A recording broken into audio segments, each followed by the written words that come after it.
டெல்லியில் ஒலித்த திமுகவின் குரல் இந்தியா முழுவதும் எதிரொலிக்கும். முதலமைச்சர் மு க ஸ்டாலின் பேச்சு. யுஜிசி வரைவு நெறிமுறைகளுக்கு எதிர்ப்பு தெரிவித்து திமுக நடத்திய ஆர்ப்பாட்டம்.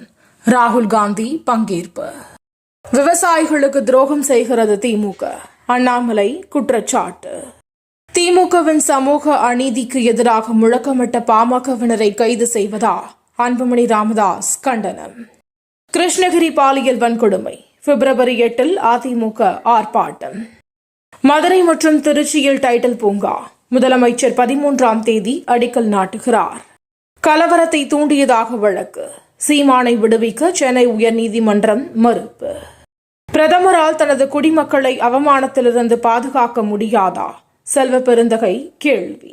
மத்திய அரசின் ஏஜென்டாக ஆளுநர் செயல்படக்கூடாது. உச்சநீதிமன்றத்தில் தமிழ்நாடு அரசு வாதம். மத்திய அமைச்சரவை கூட்டம் பிரதமர் மோடி தலைமையில் இன்று நடைபெறுகிறது.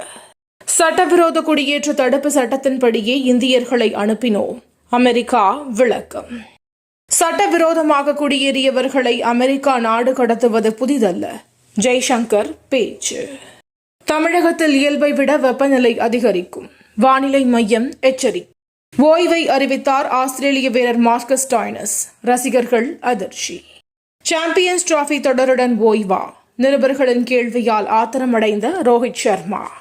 தினம் தினம் நடக்கும் முக்கிய நிகழ்வுகளை சுருக்கமாகவும் தெளிவாகவும் தலைப்புச் செய்திகள் வழியே அறிந்து கொள்ள QLN நியூஸ் சேனலை சப்ஸ்கிரைப் செய்யவும்.